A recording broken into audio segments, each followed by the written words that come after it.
Hello, my name is Donna. I am the founder and CEO of the Global Liver Institute, and I have the distinct honor and privilege of bringing you liver cancer lessons, vital information from experts in cancer and hepatology from around the country and around the world.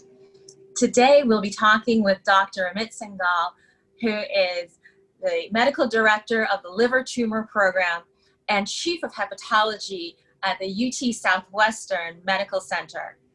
Our topic is going to be advances in screening for liver cancer.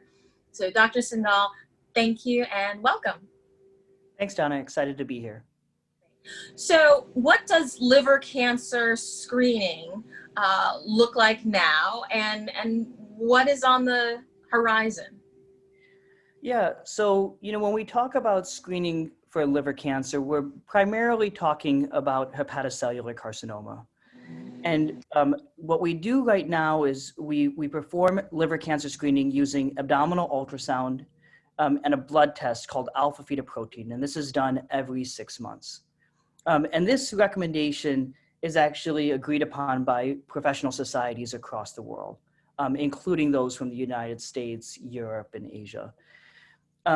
And this is supported by a lot of data showing that this actually improves outcomes across the board, including chances of finding cancer early and improving overall survival.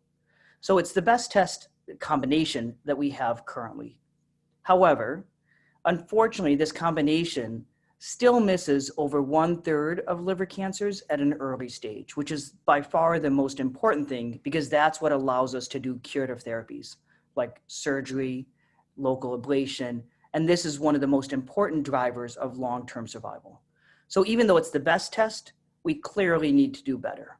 And fortunately, there's a lot of work, as you implied, in this area. And so we anticipate, if you invite me back 5 years from now, I hope I'm not talking about abdominal ultrasound and AFP. I really hope that these things have now translated into clinical practice. I'm going to break down the advances into two different categories. The first is imaging-based advances. So how can we move beyond abdominal ultrasound? And I think the most exciting advances that we've seen on the imaging side involve MRI. So MRI currently is how we diagnose liver cancer. It's the diagnostic test, not the screening test.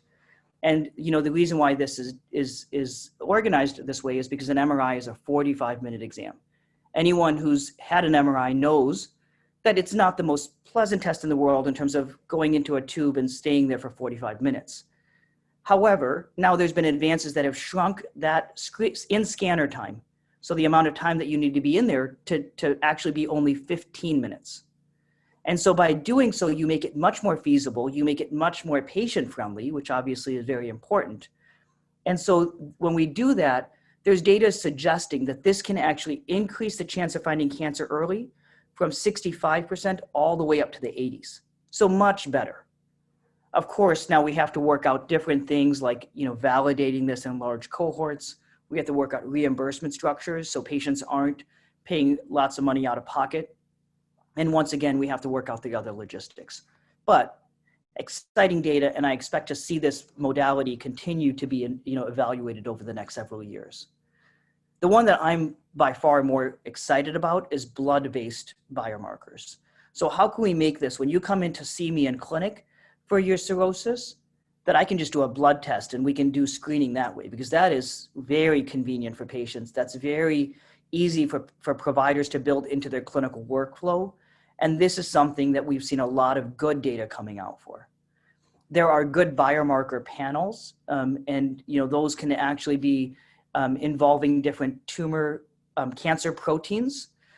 They can be looking at different fragments of the cancer that can be detected very early in the bloodstream, things like cell-free DNA, methylated DNA markers, circulating tumor cells, all of these different modalities of how you can do a blood-based biomarker panel.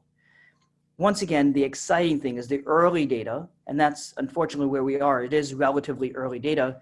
Once again, take us from the chance of finding cancer early from 65% up to around 80%. And the other nice thing is you would imagine that this could be easy to do and we could increase how often this is being done. very easy for the patient and the provider. So many things that you said were important for us to be able to make liver cancer screening more broadly available, more cost effective, more convenient for both the patients and providers, more accurate. And tell us, though, reinforce the point about the impact of being able to do more of this screening and screening earlier, because there are more and more treatments available now for patients, more options. And so we're not doing, screening for screening's sake. Yeah. We have things that we can do for people. So talk about that just a little bit so people understand, the impact that early screening and more screening can make on people's lives. Yeah, no, extremely important point. I mean, so, you're right. We don't do screening just because we can do screening or we like to do screening. It really does translate into the chance of us curing that cancer and improving survival. So just to put this in perspective, if we can find liver cancer at an early stage, we can do things like liver transplantation, surgical resection, local ablation, which offer cure for liver cancer, and people can survive 5, 10, 20 years later. Now, in contrast, if you don't find liver cancer at an early stage, if you find it when it's larger inside the liver or spread outside the liver, the average survival decreases dramatically. And the average survival at that point is somewhere around 2 years, 2 to 3 years. And even though we've seen advances in those later stages, and we've seen tremendous advances in those later stages, that survival doesn't approach anywhere near what we achieve if we can find this cancer early. And this really highlights the importance of us doing screening so we can find the cancer early, we can cure people, and they can survive longer. And that's really, once again, the goal of all of the work that we're doing in this area.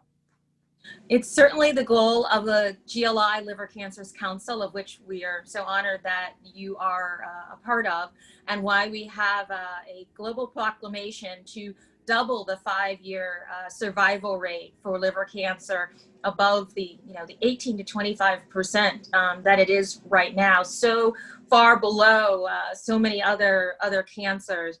We know we can do better. You've given us, sort of the path to do better, and so I know collectively that we will get there. So thank you so much for Dr. Singal for this liver cancer lesson.